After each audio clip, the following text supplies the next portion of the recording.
Hi, hello. Welcome back.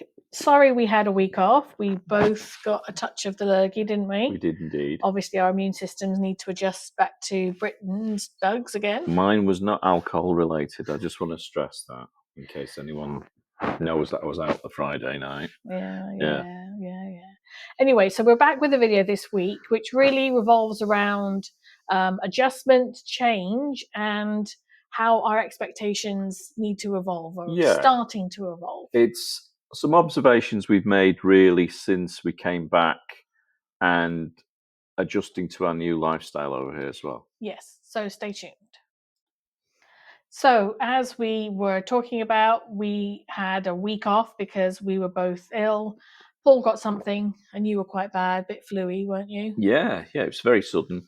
For me, it wasn't as bad, but we just felt a bit crappy, really, and we didn't really think that you wanted to see us that way. So, anyway, we're back now, and so this is the one you missed out on. This is what we had lined up last week. Yes. So, talking about adjustments and change and expectations, and this kind of follows from the video we talked about with retirement. Yeah. Now that we have settled in, probably a bit more, we still have a few things that we're doing, like discussing and getting on top of our pensions that have been sitting here in Britain. But apart from that, we really don't have a lot going on. No, and this is really tough for you, isn't it? It really has been tough. It's been tougher than I actually anticipated because I was a very busy person. I was a very busy person in work. As a teacher in America, I'm not saying over here in England, but in America, in most of the schools, most teachers teach maybe one subject, possibly two. Yeah. But I actually started my teaching career in the UK, or teaching all three sciences to begin with. And so that was kind of a norm for me. It wasn't just that I taught the three sciences. It was the fact that then they brought in a single award and they brought in a portfolio scheme, and then I became second in department. I just kind of, because I'd come from industry, they kind of saw me as somebody who could, tackle a lot of things. I finished my degree whilst I was working at Procter & Gamble. I was a multitasker anyway. So for me, in America, in most of the time, I was constantly switching between different subjects. I would teach, maybe a bit of chemistry and then a bit of environmental science. Then I go to physics. Then I go to marine biology. I might flip back to chemistry. I might have a higher level or a lower level or whatever it was. So for me, I kind of was always chopping and changing. I was also head of the department. And it was all different topics in between as well. So there's like physical science, which is like a mixture of the physics and the chemistry for some students, and you had your marine, didn't you? Right. So yeah, you wore many hats, much to the annoyance of our favourite principal, because she thought you had too much on your plate prep wise. Yeah, I don't think she understood. A lot of people just didn't think that understood that actually I quite thrive in that environment. Yes. I do actually do very well. And then suddenly when that environment is no longer around and you're not planning to move across the Atlantic. Well, that's what it was. This last year of teaching, I just had chemistry. And I did have two different levels of chemistry within that. But I just had, and I wasn't head of department, I had given that up. And so I really had the time then to focus on our move, didn't I? So I was doing a lot of planning for the move. I was doing a lot of, looking at the savings, getting the cat organized, and also in the middle of all that, we started our channel. Oh, yes, of course. That's last January, wasn't it? We started doing this. So again, I was juggling a lot of things, which is what I do. And now that I don't have all of that to juggle anymore, I'm really quite uneasy, aren't I? Yeah, it's because I'm naturally lazy. I've adapted. I wouldn't say that. No, but I've adapted to this a lot easier than you, I think. I think it's also because you spent more of your time outside of the teaching world. Like, you understand a teacher's day is a full day, like like full throttle the whole day, and then you get home. You're not off. You're never off. But you really have only done it for 8 to 10 years, whereas I'm 25 plus in the game. I mean, the majority of the time I spent in education was as a substitute, and that you can switch off from unless you're doing like long term. But even then, all your lessons are usually planned for you. So I did 8 years of proper teaching. Yeah. And your days are filled and your time's filled, and it's finding the time to do things within that, which you were very good at. I would Me not so. I would use every single minute that I had to make sure that I had, but then I could switch off at home. I didn't necessarily do anything. I mean, the weekends we would end up planning lessons and things as well, but after school, in the week, in most of the cases, we kind of switched off, didn't we? Yeah. Anyway. But the difference then is we'd finish for the summer, and you're that literally for the first 2 weeks of summer, you're kind of zoned out, haven't you? You're just recovering. Yes. And then, yes, you do get a long holiday, but you start gearing up to go back like the 2 weeks before you go back in again. Yeah, exactly. Or you find out, like for me as the head of department, sometimes I would have to get the orders in for July for the equipment. Maybe we had to hire new staff, and so our principal would want me to come in and help talk to people or get new people sort of orientated and things like that. And it wasn't unusual for you to have a new member of staff who'd never taught in high school before, or a new member of staff who hadn't taught the subject they were going to be teaching. Yeah. So you had to make a way to make sure that there would be an easy transition and they pick things up quickly. Yeah, because you want to make it easier for new staff, don't you? Yeah. Otherwise they'll leave, and you don't want that. Anyway, so worse. All of that said is really just to say that now that I don't have deadlines, I don't have things to do, I am struggling to relax. I used to go to bed with a to-do list. I used to wake up with a to-do list. And now I go to bed and there's not a lot in my brain, and now I can't sleep. There's not a lot to do. I mean, like last night, I'll tell you this. Last night, to help me fall asleep, I thought about, if you've watched our video, we have put some money away in a CD for 2 years. Yeah. I had to calculate in my head, mental arithmetic, what the interest would come out to, just to give me something to think about, to help me fall asleep. That's how crazy my mind is. It feels like it needs to be active, but just enough to get tired. I wish I could donate my laziness to you, so that'd you be could, good, actually. yeah, Yes, so a lending library scheme type thing. Yeah. So that has been and continues to be quite a hard adjustment for me. I have to say, you're getting better. I think you're getting better. You can switch off. Yeah, I kind of already had this behavior, though, didn't I? That something new comes in, and I kind of go a bit manic on it. And I get a bit OCD and obsessed with it. And I'm trying to move away from that. But if anybody has any tips on how to help me, I know people may mention meditation. These are things that I have tried. When she tries meditation and relaxation, her mind starts racing about, am I doing this right? Am I doing this well enough? Is this the right thing to do? And she ends up completely defeating the object. Yes, I need a way to calm the voice or voices in my head. There's always two competing voices. So if you have any suggestions, please feel free to let me know. I mean, I have refocused some of that energy, haven't I? Yeah, I have put it tried into to other refocus things, it, but I don't think. But I think I still have extra. Yeah, that's just not doing anything right now. Yeah. So that's the first big thing. I mean, Paul, like you said, you have adjusted to it, but I don't think you adjusted to it completely at the minute. You're still sometimes have moments where you just feel surplus to requirements, don't you? Yeah. I don't know. I think he does. He has a better way of, like, how people can go on the internet and they can just look for something, and then it takes them to something else, and then takes them something else, takes something else. That's you, isn't it? You can easily find something else. Wander time in minutiae that nobody else in the right mind finds interesting. And I can't. I have to have a purpose. Yeah. I think that's what it is. I'm a bit of a goal-orientated person, aren't I?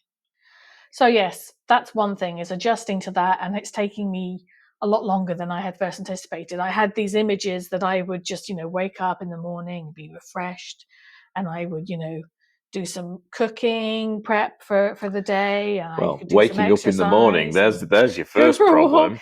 Well, because I'm not sleeping. Okay, we're shifting to number 2, which is what's different about Well, England. The England we've been we're in here now. a few months now, and we've noticed changes. Some subtle, some not so subtle.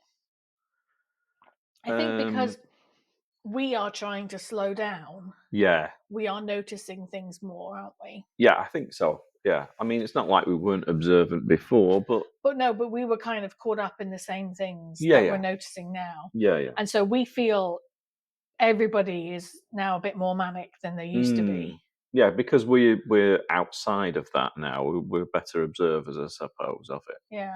Um, I think what I know I mentioned this when we were talking about this video format yeah. was I feel that there's bits of Americanism have kind of filtered into the UK. Yes. And I'm not necessarily meaning the good bits. It's that idea that the individual has more rights than The collective. the collective society.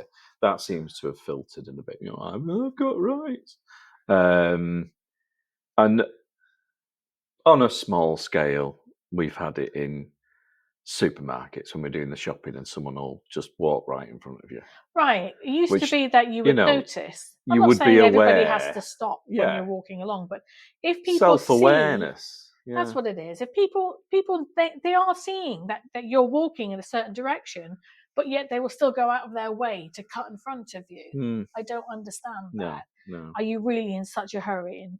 And we're finding that people just seem to be a little less polite. Yeah. Not everybody. We're not saying everybody. We're noticing. But it's enough for us to notice. Yeah. So a couple of weeks back, we stayed at a hotel, didn't we? Yes, we went to visit a lot of family, yeah, didn't we? And for various reasons, we couldn't get well, we did. We booked a table in a restaurant next door to the hotel. Right. And we couldn't get served. Well, that's a whole video on its own, I think. I mean, we went at a sensible time. It was 6:30. It wasn't like it was. No, we went at the time we booked the table, which was 8. And we arrived. 6:15. Oh no, 6:15. That's right. And we arrived. I would say 5 minutes early because it was just a walk next door, and nobody came to talk Show to us to our for table. 10 minutes. And we were going to turn around and leave again. And then somebody did show up and they took us to our table. And granted, it was busy. We understand it was busy. Saturday night. It was busy. And we've been there before, hadn't we? Yeah, nobody came to take our drinks order. And so we ended up going back to the hotel. We just watched people that came in after us get served. And not one wait staff person even looked at us, would even make eye contact with us. Yeah. And I don't think like we were smelling or like we weren't dressed as vagabonds. We made an effort. I know, but we're digressing now. The thing that really annoyed us was then we went back to the hotel. Now the hotel's nice restaurant was booked up and we couldn't get in there, so we were just going to get a bar meal.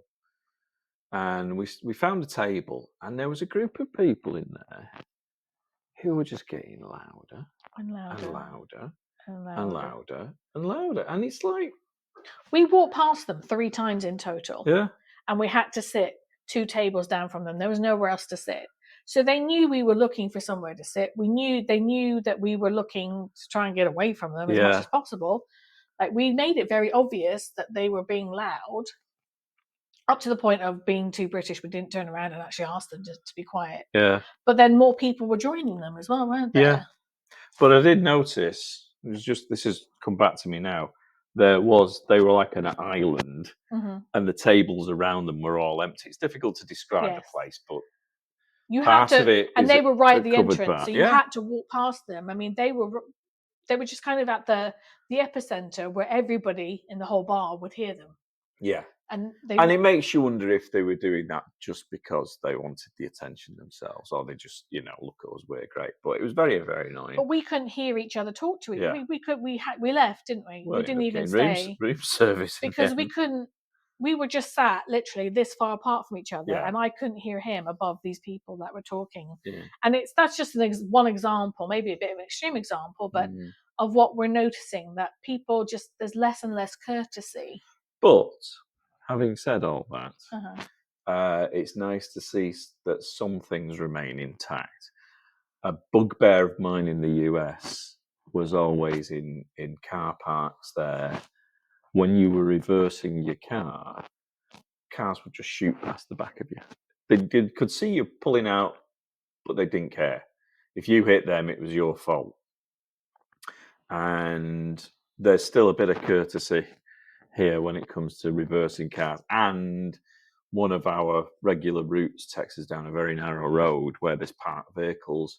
And that courtesy of, oh, I've got parked vehicles on my side, please, I'll flash you and you come through, seems to be still a thing. And the little still, wave of thank you and so all there that. still seems to be, when it comes to driving, at least the majority of people are still courteous there. But I don't know where this habit have come from, of just people rushing around to well, it's just get in your way. It's Like when you're shopping as well. Yeah. Like you just stand for a minute to pick something, and somebody can't just wait for you to move out of the way. They have to go in front of you and grab something. But they don't say excuse me. No. So I don't know what's happened. We just tell us. Yeah, let us know. Yeah. Are we seeing things? Are we just being too picky? Let us know. So then, other things that have been on the positive side is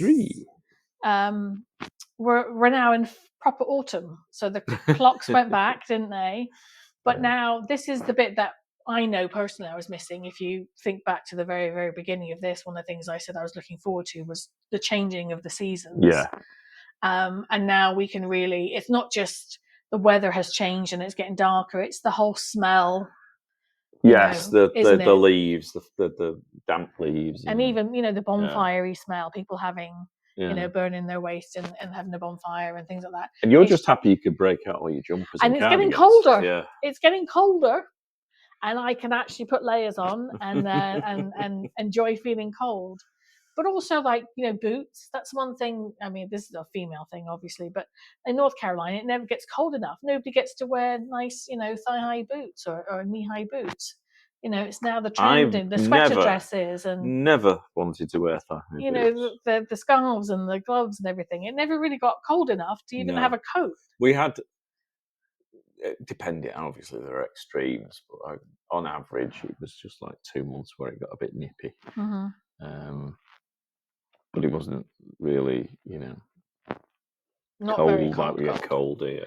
And then the other thing that is obviously bonfire night. We haven't had a bonfire night to celebrate for 15 years, really. Yeah. There were some expats where we lived who would try and get together and do a bonfire thing. This is expats in Charlotte would have a bonfire night, wouldn't they? I mean, they tried, don't get us wrong. But I'm saying, I remember there was always a fair along with the bonfire. So there was the cotton, the cotton wool, not cotton wool, candy floss. It's called candy floss, dear. Candy floss. You're getting confused again. And the toffee apples and the Wurlitzer fairground rides and all of that, as well as the bonfire and the big fireworks. Whereas the fireworks in America, they have it 4th of July, but it's just loud. Yeah, it's just best fireworks we ever saw there were at Epcot. Yeah. So it's just that, and then of course next week we might talk about this, but it's Memorial. It's the Remembrance Sunday week, which we never Sunday. got. They don't do that in America at all. They have I wouldn't say they have variations. They have their own Veterans Day and Memorial Day, but they don't do it the same way at all. Yeah, and this is something that there's a long video in this of when I start doing my own ones. I think that I can spend some time on talking about. I mean, we don't have them, but we should be wearing a poppy. But we would be wearing. We actually bought poppies, didn't we? When we had a trip over, we went to the Arboretum and we bought some poppies. And every time we wore them at school with our new students, they thought they were apples until we had to explain, no, it's a poppy. Every kind of anything that could be red, I got.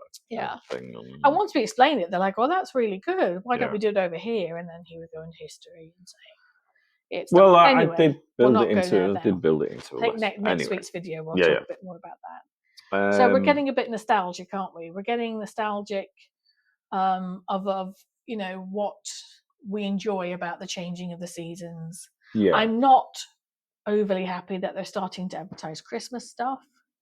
When we've not had at the start bonfire of night, October. and it was only Halloween yesterday. Yeah, that's, I mean, Yeah, but it's always been a bit like that, hasn't it? and I have been seeing things about Black Friday, and we understand Black Friday from an American perspective. I don't understand how it came over here. Yeah, I don't understand because that. it's linked to Thanksgiving in America, and you don't have Thanksgiving over here. So if anybody can explain that to us, please leave us a comment. I think it could be down to Amazon, but I'm not 100% sure. Shocking admission time before we wrap up. Yes. So a couple of videos back, we bemoaned the fact of, awful reality TV shows where people were pulling the rug from under one another and backstabbing and being deceitful, being horrible to one another. And then the celebrity Traitors started, didn't it, Suzy? It did. Well, this kind of came from your friends, didn't it? Did it?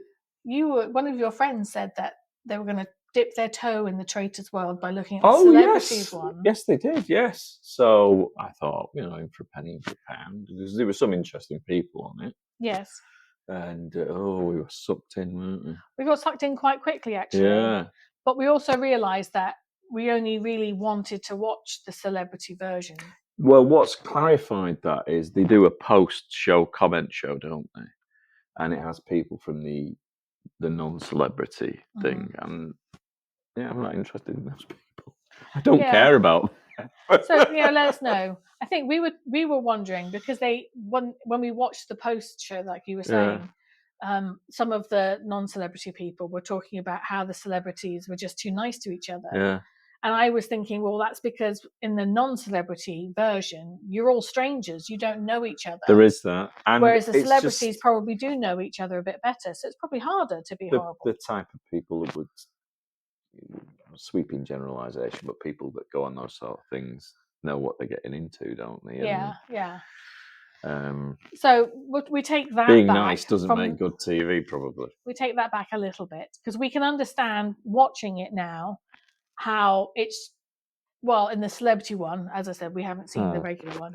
In the celebrity one, it's kind of shining a light on how peer pressure and this herd mentality, and that's kind of what we've escaped from, isn't it, from the US?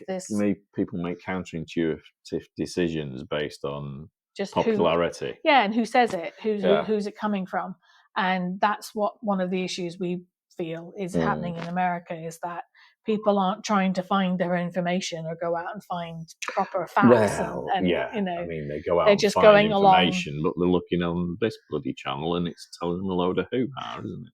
No offense, YouTube, but there's a lot of crap on it. Yeah, but there are some people who just go along to get along, don't they? Yeah. Instead of standing up for themselves. And it's from that perspective, I like the show, because it's showing that it's as horrible as it is, it's very easy for everybody to turn on somebody based on nothing at all, really, isn't it? On a feeling. Well, and we were watching a thing about the witch trial, so it kind of all ties together, doesn't it? Just somebody doesn't like somebody and you just point a finger and all of a sudden they're gone. Luckily, this isn't real death and it's just a game, but it's the sort of same idea, isn't it? Yeah, but it's not a starter drug for all the reality TV shows. I'm not going to be drawn into No, we don't really like reality anything TV. else. No. Oh, we're getting perilously close to that time, aren't we? Yes, so we're going to leave it there. So we appreciate you sticking with us with our illness last week, and we hope that we're not rambling on and we have been making some sense in this video. Yeah.